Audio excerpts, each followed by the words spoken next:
Hello दोस्तों, आप सभी लोगों को बहुत बहुत हार्दिक अभिनंदन है। हम लोग जीके जीएस श्रृंखला पर बात किया जा रहा है, जिसमें इतिहास हो गया, भूगोल हो गया, राजनीति विज्ञान हो गया, अर्थशास्त्र हो गया, करंट अफेयर्स हो गया और विविध के सेक्शनों पर बात किया जा रहा है। ठीक है, और इसमें हम लोग बात कर रहे हैं कि जितने भी तथ्यात्मक चीज़ें हैं इन सभी विषयों से संबंधित, उस पर हम लोग बात करें जो एग्जाम के पॉइंट ऑफ व्यू से ज़्यादा महत्वपूर्ण है। ठीक है, तो हम लोग इतिहास के बारे में बात किया जा रहा है और आप देखेंगे कि इतिहास में हम लोगों ने बहुत सारी बातें की हैं और आज से हम लोग मौर्य काल प्रारंभ करेंगे। और यहाँ से आप देखेंगे कि बहुत सारे प्रश्न जो बनाए जाते हैं मौर्य काल की, जो प्रशासनिक व्यवस्था है, जो सामाजिक व्यवस्था है, उस पर हम लोग लास्ट में बात किया जाएगा मौर्य काल के। अभी हम शासकों के बारे में बात कर रहे हैं, एकदम शॉर्ट फॉर्म में, एकदम संक्षिप्त में जो बात करेंगे वो देखेंगे हम लोग। ठीक है, तो यहाँ पर देखिए, पहले हमने बात किया मौर्य काल के बारे में, यानी कि चंद्रगुप्त मौर्य और बिंदुसार के बारे में बात किया जाएगा और अशोक के बारे में अगले लेक्चर में बात किया जाएगा, क्योंकि अशोक के बारे में बहुत सारी जानकारियाँ मिलती हैं, बहुत सारी बातें करने के लिए होती हैं। ठीक है, अशोक ने किस प्रकार से काम किए, अशोक ने किस प्रकार से धर्म को अपनाया, अशोक ने किस प्रकार से धम्म का परिभाषा दिया, और अशोक के बारे में बहुत सारी जानकारी मिलती है। उसके जो अभिलेख मिलते हैं लगभग में बहुत सारे हैं, 40 प्लस अभिलेख हैं, लेकिन जो 14 बड़े शिलालेख हैं उनसे बहुत ज़्यादा जानकारियाँ मिलती हैं और उसी से प्रश्न बनाए जाते हैं। और मौर्य काल से यहाँ से आप देखेंगे कि जो प्रश्नों का सिलसिला है वो बहुत ही ज़्यादा प्रारंभ होगा और यहाँ से नोट्स बनाते रहिए, इसको पढ़ते रहिए, समझते रहिए। ठीक है, मैंने पहले ही बताया था कि प्राचीन काल में सन का बहुत ज़्यादा महत्व नहीं है, इसीलिए हम सन नहीं लिखते हैं। मध्यकालीन भारत में जब हम लोग पहुँचेंगे तो वहाँ से सन लिखना प्रारंभ करेंगे और वहाँ से वो सन याद करना भी बहुत ज़रूरी है। यहाँ पर ध्यान दीजिए, प्राचीन काल में सन का उतना महत्व नहीं होता है। तो पहले देखिए कि मौर्य काल के बारे में, चंद्रगुप्त मौर्य। ठीक है, जो भारत का जो पहला जो सम्राट माना जाता है, जो साम्राज्य स्थापित किया गया था, वो चंद्रगुप्त मौर्य के द्वारा ही किया गया था। यहाँ पर आप देखेंगे कि इसने दक्षिण का भी विजय किया है, दक्षिण भारत में भी इसने विजय किया। पंजाब में देखेंगे कि पाकिस्तान वाला क्षेत्र भी है, अफगानिस्तान वाला क्षेत्र भी है, और फिर उसके बाद मध्य भारत में मगध भी है। मान लीजिए कि उत्तर पूर्वी जो भारत है, जो पश्चिम बंगाल को उधर का एरिया है, वहाँ तक ये नहीं पहुँचा, लेकिन दक्षिण भारत से लेकर, यानी कि सिंधु नदी से लेकर कृष्णा नदी तक, यानी कि गंगा नदी तक, फिर उसके बाद आप देखेंगे कि व्यास नदी तक, ये सारे क्षेत्र जो हैं चंद्रगुप्त मौर्य के शासनकाल में थे, प्रशासन में थे। तो यहाँ पर ये ध्यान देने वाली बात है कि जो पहला एक छत्र शासन करने वाला शासक है, जो विस्तृत साम्राज्य पर शासन करने वाला शासक है, वो है चंद्रगुप्त मौर्य। और इसके बारे में बहुत सारी कहानियाँ मिलती हैं। माना जाता है कि जैसे कि एक कहानी ये मिलती है कि चाणक्य जो था, चणक ऋषि का जो शिष्य था, एक ऋषि थे चणक थे, उसका जो शिष्य था चाणक्य था, क्योंकि वो बहुत ही ज़्यादा बुद्धिमान था, तो इसीलिए चणक ऋषि ने अपने ही नाम पर उसका नाम चाणक्य रख दिया था। तो चाणक्य जो है एक बार जंगल से जा रहा था, तो वहाँ पर कुछ लोग जो हैं, जो बच्चे हैं, वो खेल खेल रहे थे और एक लड़का ऐसा था जो पत्थर की शिला पर बैठकर न्याय कर रहा था। उससे प्रभावित होकर वहाँ पर चाणक्य ने उसको अपनाया और वहाँ पर ले जाकर घनानंद के सामने प्रस्तुत किया। वहाँ पर युद्ध हुआ, मल्ल युद्ध होता है, वहाँ पर सेना से युद्ध नहीं होता। ये ध्यान देने वाली बात है कि प्राचीन काल में चाणक्य जैसा व्यक्ति, ऐसा व्यक्ति, उसने एक बच्चे को उठाकर शासक बनाया। और एक कहानी इस तरह से मिलती है कि मान लीजिए कि जब एक कहानियाँ मिलती हैं, जातकों में मिलती हैं, फिर पुराणों में मिलेंगी, इसके बाद जो विद्वान लिखे, जो लेखक लिखे उस समय लिखे थे, उनके द्वारा जो कहानियाँ मिलती हैं कि चंद्रगुप्त मौर्य जब मगध पर आक्रमण कर रहा था तो हार जाता था।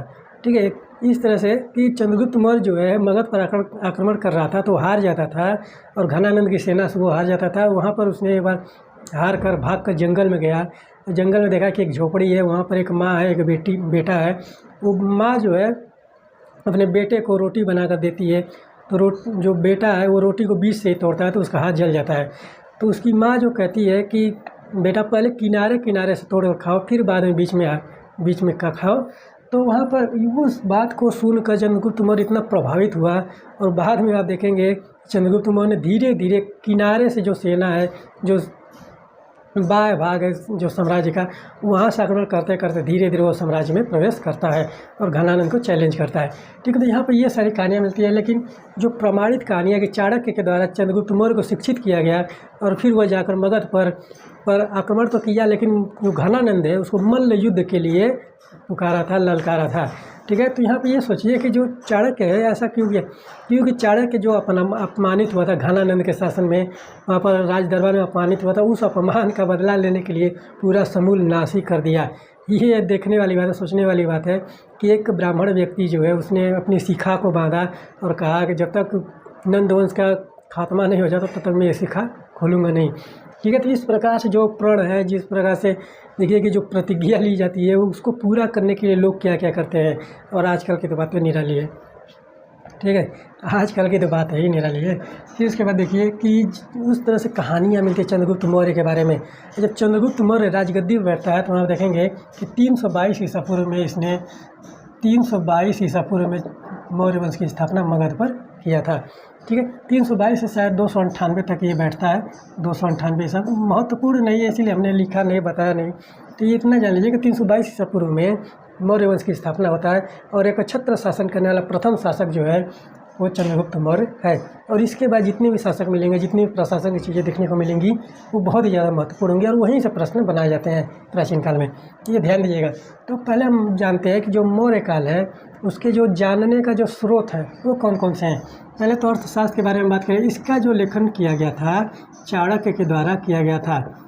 इसका लेखन चाणक्य के द्वारा किया गया था। चाणक्य को कौटिल्य व विष्णुगुप्त भी बोला जाता है। क्या? कौटिल्य व विष्णुगुप्त। ठीक है, और ऐसा माना जाता है कि जो विष्णुगुप्त नाम है इसका, जो विष्णुगुप्त है ये उसके बचपन का नाम है। ठीक है, चाणक्य के बचपन का नाम अगर कभी पूछ दे तो क्या है, तो विष्णुगुप्त है। कौटिल्य और जो चाणक्य है, ये देखेंगे कि उसके चाणक्य ऋषि के द्वारा नाम दिया गया था। चाणक्य ऋषि के द्वारा नाम दिया गया है। ठीक है, चाणक्य ऋषि ने अपने शिष्य का नाम चाणक्य रख दिया। फिर चाणक्य के बचपन का नाम विष्णुगुप्त है, और कौटिल्य है। कौटिल्य मान लीजिए उसका आगे का नाम होगा, जो बचपन का नाम है विष्णुगुप्त है। और एक ऐसा व्यक्ति देखिए कि एक बच्चे को उठाकर और शासक बना देता है। इस तरह से जो चीज़ें देखने को मिले वो भारतीय इतिहास में देखने को सिर्फ मिल सकती हैं, और इसीलिए सभी लोगों को भारतीय इतिहास पर गर्व करना चाहिए कि किस तरह से देखिए कि साम्राज्य की स्थापना हुआ, किस प्रकार से यहाँ पर जो प्रशासन की चीज़ें देखने को मिलती हैं, राजनीति की चीज़ें जो देखने को मिलती हैं वो किस प्रकार से थीं, और कितने बड़े बड़े जो उत्साह है, जो साहसी कार्य है, और फिर उसके बाद जो मनोभाव है, जो मनोभावना है, वो किस प्रकार से देखने को मिलता है। और यहीं से आप देखिए कि जो चाणक्य अगर उसके जीवनी के बारे में अगर सब कल्पना भी करेंगे तो कितना गजब का व्यक्ति है, और उसको सोचने वाली बात है। ठीक है, तो इस तरह से कार्य जो है भारत में ही सिर्फ हो सकते हैं, अन्य देशों में कभी नहीं हो सकते इस तरह से कार्य। फिर उसके बाद देखिए ये अर्थशास्त्र के बारे में हो गया। इंडिका मेगास्थनीज की पुस्तक है। यहाँ पर ध्यान देने वाली बात है, मेगास्थनीज। ठीक है, यहाँ पर एक चीज़ ध्यान दीजिएगा कि ये जो अर्थशास्त्र है, ये अर्थशास्त्र ये राजनीति की पुस्तक है। ठीक है, यहाँ पर ध्यान दीजिएगा कि ये राजनीति की पुस्तक है। कभी भी इसमें अर्थव्यवस्था की बातें मत सोचिएगा। ठीक है, अर्थशास्त्र राजनीति के प्रशासन संबंधी विषयक नियम दिए गए हैं, प्रशासन संबंधी सिद्धांत दिए गए हैं, राजनीतिक पुस्तक है। और मेगास्थनीज की जो इंडिका है उसके बारे में और अर्थशास्त्र के बारे में हम लोग बात करेंगे जब प्रशासन के बारे में बात किया जाएगा। ठीक है, यहाँ देखिए कि इंडिका जो जो बुक है वो मेगास्थनीज की है, और मेगास्थनीज जो है सेल्यूकस निकेटर का राजदूत था। किसका राजदूत था? सेल्यूकस निकेटर का। और सेल्यूकस निकेटर का आप देखेंगे ये क्या था? सिकंदर का सेनापति था। थल सेनापति जो है सिकंदर का, वो सेल्यूकस निकेटर था, और उसने मेगास्थनीज नामक राजदूत भेजा। और कब भेजा था ये भी आपको ध्यान देना है, उसको हम बताएंगे कि 305 ईसा पूर्व में आप देखेंगे कि वहाँ पर चंद्रगुप्त मौर्य और सेल्यूकस निकेटर का युद्ध होता है। वहाँ पर सेल्यूकस निकेटर हार जाता है। ठीक है, वहाँ पे हारता है तो उसने अपनी पुत्री का विवाह, कार्नेलिया नाम है उसका, हेलेना नाम है, मिस्र की राजकुमारी थी, उसका विवाह जो है चंद्रगुप्त मौर्य से करता है और 4 प्राण देता है। और उसी समय आप देखेंगे कि मेगास्थनीज को वो चंद्रगुप्त मौर्य के दरबार में भेजता है।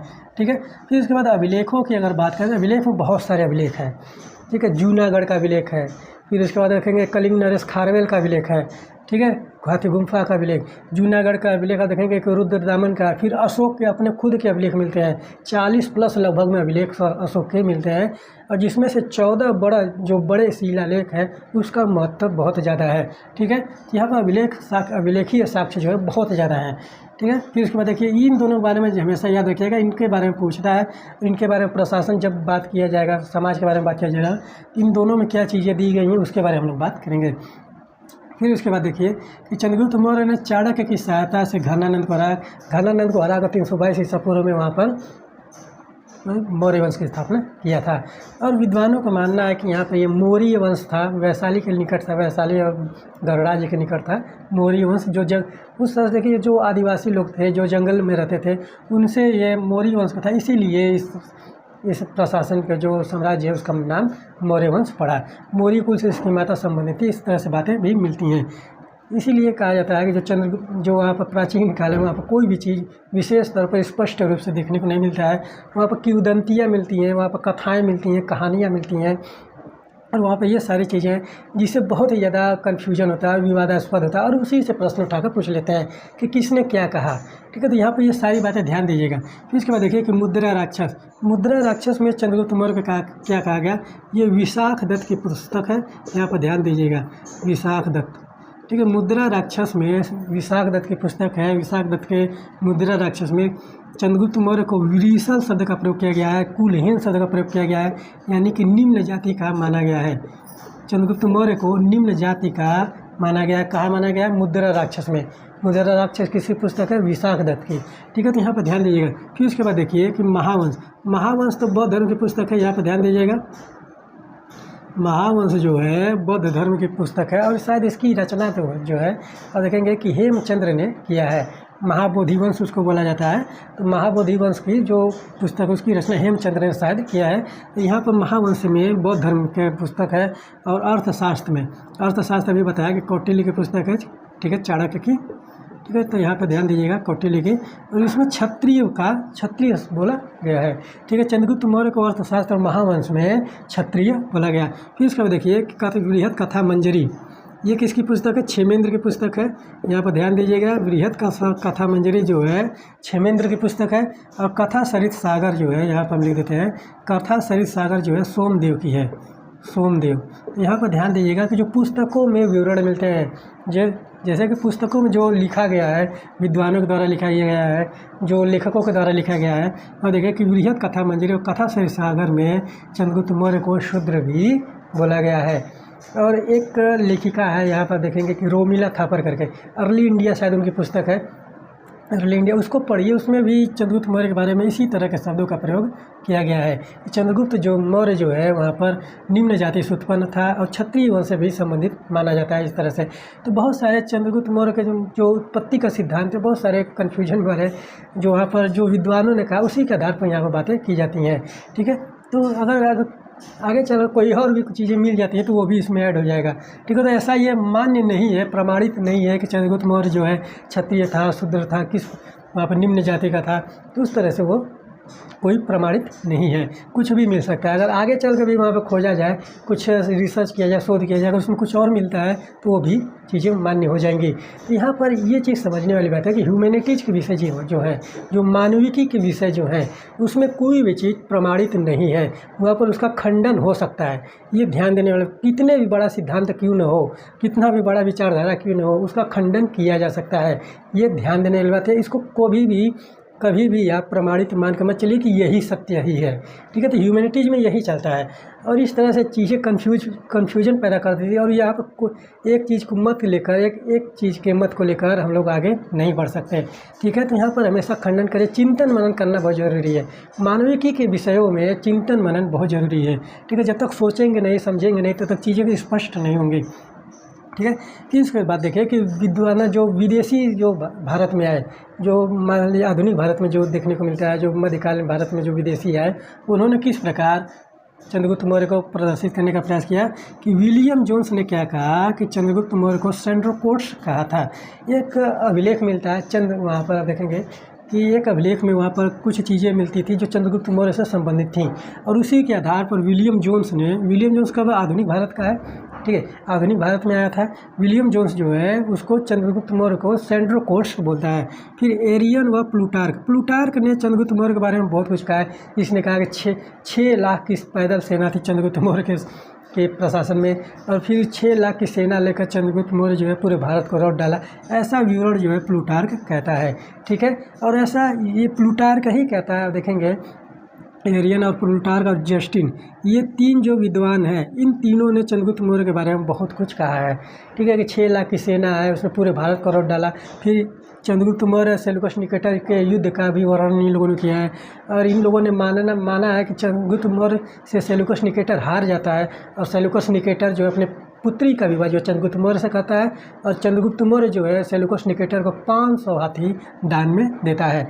और यहाँ पर यह भी विवरण मिलता है कि सेल्यूकस निकेटर जो है हारने के बाद वहाँ पर 4 प्रांत जो है चंद्रगुप्त मौर्य को दिए थे। ठीक है, तो यहाँ पर देखिए एरियन व प्लूटार्क ने एंड्रोकोट्स कहा है, एरियन व प्लूटार्क ने एंड्रोकोट्स कहा है। जस्टिन ने सेंड्रोकोट्स व सिकंदर महान की भेंट का उल्लेख किया है।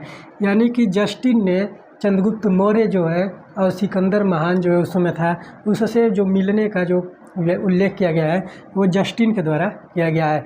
यानी कि चंद्रगुप्त मौर्य जो सिकंदर से भी मिल चुका है, ऐसा विवरण जस्टिन देता है। और ये सारे जो विवरण है इसको सिर्फ एक बार पढ़िए और दिमाग में बैठा लीजिए कि कभी भी इससे एग्जाम में प्रश्न पूछा जाए कि एरियन प्लूटार्क ने क्या कहा चंद्रगुप्त मौर्य को, विलियम जोस ने किससे पहचान की, फिर उसके बाद जस्टिन ने किस सिकंदर और चंद्रगुप्त मौर्य का जो मिलने का उल्लेख है वो किसने किया था। अगर इस तरह से जो चीज़ें देखने को मिल रही हैं, इस तरह से जो चीज़ें हैं उसको आप लोग हमेशा दिमाग में बैठा रहिए। अगर इस तरह से प्रश्न जो देखने को मिलेंगे तो वहाँ पर आप लोग उसको सही करिएगा। ठीक है, तो वहाँ पर पढ़ना ज़रूरी है और याद करना ज़रूरी है, याद रखना ज़रूरी है। फिर उसके बाद देखिए कि जैन व तमिल साक्ष्य के अनुसार, ठीक है, जैन धर्म जो जैन ग्रंथ हैं और तमिल जो दक्षिण भारत में जो साक्ष्य मिले हैं उससे चंद्रगुप्त मौर्य का दक्षिण विजय का उल्लेख मिलता है कि चंद्रगुप्त मौर्य में तमिल साक्ष्य जो है, तमिल में जो पुस्तकों का नाम हम लोग संगम साहित्य पढ़ेंगे तो उस तरह से अहिना नूर करके है एक पुस्तक, इस तरह से एक और पुस्तक है। ठीक है, तो उन पुस्तकों में चंद्रगुप्त मौर्य का दक्षिण भारत का विजय का उल्लेख मिलता है। ठीक है, फिर उसके बाद देखिए कि 305 ईसा पूर्व में चंद्रगुप्त मौर्य का सेल्यूकस निकेटर से युद्ध होता है। ठीक है, सेल्यूकस निकेटर से युद्ध होता है, सेल्यूकस निकेटर हारता है और अपनी पुत्री हेलेना का विवाह, हेलेना लिखिए चाहे कार्नेलिया लिखिए, ठीक है, हेलेना या कार्नेलिया, ठीक है, ये कहाँ की थी, मिस्र की थी, मिस्र की राजकुमारी है ये। और इसका विवाह जो है चंद्रगुप्त मौर्य से सेल्यूकस निकेटर करता है और ये कौन है, सेल्यूकस निकेटर की पुत्री है। ठीक है, तो यहाँ पे ध्यान दीजिएगा। और उसके बाद हारने के बाद 4 प्रांत चंद्रगुप्त मौर्य को अब सेल्यूकस निकेटर देता है। कौन कौन से, काबुल, कंधार, हेरात व मकरान। यानी कि कंधार अब क्षेत्र देखिए, जो काबुल क्षेत्र है ये अफगानिस्तान वाले क्षेत्र है। ठीक है, यहाँ पर ध्यान देने वाली बात है। हेरात वाला जो क्षेत्र है, मकरान जो क्षेत्र है, ये देखेंगे कि पाकिस्तान के वहाँ पश्चिमी में क्षेत्र है, पश्चिमी क्षेत्र पाकिस्तान का। तो उस समय सिंधु जो हिंदू कुश पर्वत है उसके आसपास का क्षेत्र है, सिंधु नदी यहाँ से लगभग में जाती थी। और वहाँ पर प्राचीन काल में और वर्तमान काल में इतना बहुत ज़्यादा विभेद देखने को मिलता है कि जो उस समय जो विस्तृत यानी कि ब्रॉड क्षेत्र में जो नदियाँ बहती थी उससे कूद कर थोड़ा सा कम क्षेत्र में आ गई हैं। तो यहाँ पर इस तरह से मानना चाहिए कि जो सिंधु नदी है वो बहुत बड़े क्षेत्रों पर प्रभावित हो रही थी उस समय। ठीक है, तो यहाँ पर इस तरह से कि काबुल, कंधार, हेरात और मकरान जो है सेल्यूकस निकेटर के राज्य क्षेत्र का भाग था और उसने चंद्रगुप्त मौर्य से हारने के बाद चंद्रगुप्त मौर्य को दिया। और इसके आधार पर देखेंगे कि चंद्रगुप्त मौर्य का जो साम्राज्य है वो अफगानिस्तान तक पहुंच जाता है। ठीक है, तो यहाँ पर इस तरह से देखिए। फिर उसके बाद देखिए कि जूनागढ़ अभिलेख में, ठीक है, जूनागढ़ अभिलेख कब का है, 150 ईस्वी का है, ये रुद्रदामन का है। ठीक है, यहाँ पर ध्यान दीजिएगा, रुद्रदामन का ये अभिलेख है, जूनागढ़ का अभिलेख। और इसमें सुदर्शन झील के निर्माण का विवरण मिलता है। जूनागढ़ अभिलेख जो है संस्कृत में लिखा गया है और इतना महत्वपूर्ण है, ऐसा माना जाता है कि यह पहला शासक है। ठीक है, रुद्रदामन जो है पहला विदेशी शासक है जिसने भारत में आकर संस्कृति को अपनाया और संस्कृत में अभिलेख खुदवाए। ठीक है, तो यहाँ पर ये ध्यान देने होता है, इसीलिए ये महत्वपूर्ण हो जाता है। ठीक है, संस्कृत का पहला प्रमाणित जो अभिलेख है वो जूनागढ़ का अभिलेख है, गिरनार पर्वत पर पड़ता है गुजरात में। ठीक है, गुजरात के गिरनार पर्वत में जूनागढ़ में वहाँ पर एक अभिलेख मिला रुद्रदामन का, वो संस्कृत में है। ठीक है, तो ये बहुत ही ज़्यादा महत्वपूर्ण है, इसीलिए इसके बारे में हमेशा पूछता है कि जूनागढ़ का अभिलेख किसका है, रुद्रदामन का। ठीक है, तो यहाँ पर ध्यान दीजिएगा। और इसमें सुदर्शन झील का निर्माण का बात मिलता है। और यहाँ पर क्या कहा गया कि चंद्रगुप्त मौर्य का जो मंत्री है, ठीक है, चंद्रगुप्त मौर्य का जो मंत्री है पुष्यगुप्त, ठीक है, चंद्रगुप्त मौर्य का जो मंत्री है पुष्यगुप्त ने वहाँ पर गिरनार पर्वत पर सुदर्शन झील का निर्माण कराया था। कहाँ कराया था, गिरनार पर्वत। ठीक है, गिरनार पर्वत पर सुदर्शन झील का निर्माण कराया था और ये गुजरात में है। ठीक है, यहाँ पर ध्यान दीजिएगा। तो ये जो है चंद्रगुप्त मौर्य के बारे में चीज़ें हैं और यहाँ पर ध्यान दीजिएगा, चंद्रगुप्त मौर्य बहुत ही ज़्यादा महत्वपूर्ण है। और यहाँ पर एक प्रमाणित शासक है, यानी कि ऐतिहासिक शासक है जिसने एक छत्र शासन किया था पूरे भारत पर। ठीक है, उत्तर पूर्वी वाला भाग छोड़ दीजिए, तो यहाँ पे इसका जो क्षेत्र है अफगानिस्तान तक था। और अगर इसकी मृत्यु के बारे में अगर हम बात करें, चंद्रगुप्त मौर्य की मृत्यु के बारे में, तो चंद्रगुप्त मौर्य जो है जैन धर्म का अनुयायी था। ठीक है, चंद्रगुप्त मौर्य जो है जैन धर्म का अनुयायी था। यहाँ पर हम लिख देते हैं चंद्रगुप्त मौर्य जो है, चंद्रगुप्त मौर्य जो है जैन धर्म का अनुयायी था। किस धर्म का? जैन धर्म का। ठीक है। और यह शिक्षा किससे लिया था? चंद्रगुप्त मौर्य जो है शिक्षा किससे लिया था जैन धर्म में? भद्रबाहु से। अपने आप लोगों की एक कहानी हम सुनाते हैं, वहाँ पर आप लोगों को समझ में आएगा। ठीक है। ये व्यक्ति जो है भद्रबाहु, और जैन धर्म का विभाजन जब हम जैन धर्म आप लोगों को बता रहे थे तो वहाँ पर आप लोगों को बताए थे कि जब मगध पर अकाल पड़ा तो भद्रबाहु और स्थूल भद्र जो वहाँ पर जैन धर्म से संबंधित आचार्य हैं, तो भद्रबाहु जो वहाँ से अनुयायियों के साथ दक्षिण में चला जाता है। ठीक है। तो चंद्रगुप्त मौर्य वहाँ पर देखेंगे कि जब दक्षिण में भद्रबाहु जाता है तो चंद्रगुप्त मौर्य भी उसके साथ चला जाता है। ठीक है। तो वहाँ पर आप देखिए कि चंद्रगुप्त मौर्य जो है भद्रबाहु से दीक्षा लिया। क्या लिया? दीक्षा। एक बात यहाँ पर समझिए कि दीक्षा और शिक्षा में अंतर होता है। ठीक है। यहाँ पर आप लोग ध्यान दीजिएगा कि दीक्षा और शिक्षा में अंतर होता है। ठीक। तो यहाँ पर देखिए कि भद्रबाहु से दीक्षा लिया और वहाँ से भद्रबाहु के साथ वो कहाँ चला गया? श्रवणबेलगोला। श्रवणबेलगोला। ठीक है। श्रवणबेलगोला वहाँ पर चला गया और वहाँ पर देखिए कि यहीं पर महासंलेखना विधि। ठीक है। महासंलेखना विधि। संलेखना विधि। ठीक है। महासंलेखना विधि के द्वारा उसने प्राण त्यागे। और महासंलेखना विधि क्या होता है? बिना अन्न जल ग्रहण किए। बिना अन्न जल ग्रहण किए। ठीक है। और ये जो महासंलेखना विधि है किससे संबंधित है? जैन धर्म से।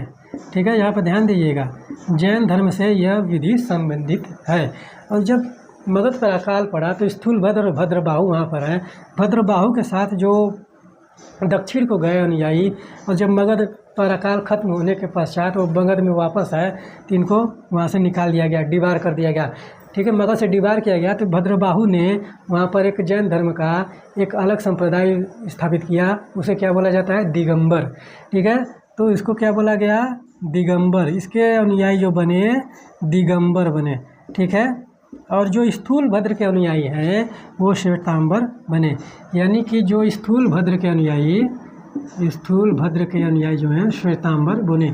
और यही कालांतर में जैन धर्म का विभाजन है। ठीक है। तो यहाँ पर ध्यान दीजिएगा कि स्थूल भद्र के अनुयायी जो है श्वेतांबर बने और भद्रबाहु के अनुयायी जो है दिगंबर बने। इन सभी के बारे में हमने आप लोगों को जैन धर्म का जब वहाँ पर लेक्चर ले रहे थे तो इसमें बताया कि ये किस प्रकार से बने थे, उनके क्या क्या ये लोग कार्य थे। ठीक है। इनके कार्य क्या क्या थे, तो यहाँ पर यह ध्यान दीजिएगा। और यहाँ पर दीक्षा शिक्षा मंत्री है, यहाँ पर ध्यान दीजिएगा। ठीक है। इसके बारे में कभी बताएंगे, आप लोग कमेंट करेंगे, कमेंट करिए और सुझाव दीजिए, तो इसके बारे में भी हम लोग बात करेंगे। दीक्षा क्या होता है, शिक्षा क्या होता है। ठीक है। तो यहाँ पर चंद्रगुप्त मौर्य जो है आप लोगों का कंप्लीट होता है। चंद्रगुप्त मौर्य के बारे में पढ़िए, जानिए और समझने का प्रयास कीजिए और देखिए कि इतिहास में कैसे कैसे शासक हुए हैं और किस तरह से शासन प्रशासन चलता है। और अभी जो मौर्य प्रशासन के बारे में हम लोग बात किया जाएगा, जो सामाजिक व्यवस्था है उसको जब अशोक खत्म होगा, अशोक के बाद वहाँ पर एक लेक्चर पूरा खत्म हो जाएगा। फिर इसके बाद बात करते हैं बिंदुसार के बारे में। तो बिंदुसार आप देखेंगे कि 298 ईसा पूर्व में लगभग में बैठता है। ठीक है। यहाँ पे ध्यान दीजिएगा। एक बात बता दे रहे हैं कि सन हमेशा बता रहे हैं कि सन महत्वपूर्ण प्राचीन काल में नहीं है, जो महत्वपूर्ण है उसके बारे में बात कर लेंगे। और यहाँ पर देखिए कि 298 ईसा पूर्व के लगभग में वहाँ पर बैठता है। और यहाँ पर जो प्राचीन काल का सन जो है वहाँ पर एक 200 साल इधर उधर भी हो जाएगा। अगर इसको 297 लिख दे या 296 लिख दे या 299 लिख दे तो वो भी मान्य हो जाएगा, क्योंकि वहाँ पर समय जो है प्रमाणित नहीं है। ठीक है। तो यहाँ पर ध्यान देने वाली बात है। ठीक है। बिंदुसार को आप देखेंगे कि अन्य नामों से भी बोला जाता है, अमित्रघात, फिर अमित्रोकेडीज, भद्रसार, सिंहसेन और यहाँ पर बिंदुपाल। यहाँ पर देखिए कि अमित्रघात जो है संस्कृत का शब्द है, संस्कृत का। ठीक है। और जो ये निकला है ये यूनानियों से निकला है। जो अमित्रोकेडीज बोला गया, यूनानियों ने बिंदुसार को अमित्रोकेडीज बोला, यूनानी। ठीक है। यूनानियों ने वहाँ पर देखे कि जो बिंदुसार को अमित्रोकेडीज बोला और इसी का जो संस्कृत रूप है वो अमित्रघात माना जाता है। और भद्रसार आप देखेंगे कि पुराणों में मिलता है। ठीक है। भद्रसार जो पुराणों में मिलता है। और जो महत्वपूर्ण पुराण है यहाँ पर देखिए किस में मिलता है, वायु पुराण में। ठीक है। वायु पुराण में जो बिंदुसार का नाम मिलता है वो भद्रसार मिलता है। ठीक है। और पुराणों में भी दे दिए तो पुराणों में भी ये भी ऑप्शन सही है, वायु पुराण में ज़्यादातर मिलता है देखने को। ठीक है। सिंहसेन अगर हम बात करें तो ये जैन ग्रंथों में सिंहसेन मिलता है। जैन ग्रंथों में बिंदुसार का नाम सिंहसेन मिलता है। और बिंदुपाल जो है, बिंदुसार को चीनी लेखकों ने कहा, चीनी लेखकों ने, ठीक है, चीनी लेखकों ने बिंदुसार को बिंदुपाल कहा था। तो ये बिंदुसार के अन्य नाम है। यहाँ पर अगर प्रश्न पूछ लेता है तो वहाँ पर आप लोग कन्फ्यूज मत होइएगा और यहाँ पर हमेशा याद रखिए। और फिर इसके बाद देखिए कि बिंदुसार के समय में तक्षशिला में विद्रोह हुए। तक्षशिला किसकी राजधानी है? गांधार की, ठीक है। 16 महाजनपद में बताए थे, गांधार की तक्षशिला राजधानी है। ये पाकिस्तान वाले क्षेत्र में पड़ती है, वर्तमान में पाकिस्तान वाले क्षेत्र में पड़ती है। और यहाँ पर तक्षशिला जो है विश्व का सबसे प्राचीन जो विश्वविद्यालय है वो माना जाता है। और भारत में सबसे प्राचीन है, अगर मान लीजिए कि प्राचीन काल में जो भारत का सबसे प्राचीन है वो तक्षशिला है। और वर्तमान समय में अगर माना जाए कि सबसे प्राचीन जो है विश्वविद्यालय है वो नालंदा है भारत का, ठीक है, बिहार में पड़ता है नालंदा, जिसकी स्थापना जो है कुमारगुप्त ने, गुप्त वंश का शासक है, उसने किया था, ठीक है। यहाँ पे ध्यान दीजिएगा। तो तक्षशिला में जब विद्रोह हुआ तो वहाँ पर पहला जो विद्रोह हुआ तो अशोक को बिंदुसार ने वहाँ पर भेजा। तो अशोक ने वहाँ पर जो तक्षशिला का विद्रोह उसका दमन किया। जब दूसरा विद्रोह हुआ तो वहाँ पर सुसीम गया, ठीक है। दूसरे विद्रोह में सुसीम वहाँ पर दमन किया और पहले विद्रोह में अशोक ने वहाँ पर दमन किया था, ठीक है। फिर उसके बाद ध्यान दीजिएगा कि बिंदुसार के शासन में 2 विदेशी जो राजदूत आए थे, कौन कौन से? डाइमेकस की अगर हम बात करें कि यह सीरियन नरेश, सीरिया शासक एंटियोकस प्रथम का राजदूत था। और यहीं से आप देखेंगे कि बिंदुसार ने एक विद्वान मांगा, दार्शनिक जिसको बोला जाता है विद्वान, यहीं से सीरिया से ही विद्वान या दार्शनिक इसको लिखिए, वैसे दार्शनिक ही बोला जाता है, ज़्यादातर दार्शनिक ही माना जाता है। तो विद्वान भी वहाँ पर मान्य हो जाएगा, लेकिन दार्शनिक आप लोग समझिएगा, ठीक है। विद्वान मांगा, मदिरा मांगा था यानी कि शराब मांगा था। और फिर उसके बाद एक चीज़ और मांगा था, सूखी अंजीर मांगा था, ठीक है। यहाँ पर ध्यान दीजिएगा, सूखी अंजीर, ठीक है। तो सीरियन नरेश ने यहाँ पर 2 चीज़ तो भेज दी। सीरियन नरेश ने यहाँ पर दो चीज़ भेज दी थी। यहाँ पर ध्यान दीजिएगा कि सीरियन नरेश ने 2 चीज़ भेजी, लेकिन दार्शनिक नहीं भेजा, ठीक है। यहाँ पर इस तरह से सोचने वाली बात है कि विद्वानों का मानना है कि जब एंटियोकस ने वहाँ पर सोचा कि बिंदुसार ने वहाँ पर ये चीज़ मांगा है, विद्वान दार्शनिक भी मांगा है, और वहाँ पर सूखी अंजीर मदिरा मांगा है, तो उसने सूखी अंजीर और मदिरा तो भेज दिया, लेकिन दार्शनिक नहीं भेजा। क्योंकि वो चाहता था कि उसकी संस्कृति जो है भारत में न आए। यानी कि यहाँ पर जो खगोल विज्ञान का है, उस समय अरबों ने खगोल विज्ञान को वहाँ पर बहुत आगे बढ़ाया था, ज्योतिष विज्ञान को बहुत बढ़ाया था। और दर्शन की जो चीज़ें हैं वहाँ पर मध्य एशिया में बहुत सारी चीज़ देखने को मिलती है। मध्य एशिया हो गया, फिर उसके बाद मिस्र का हो गया, यूनान का हो गया।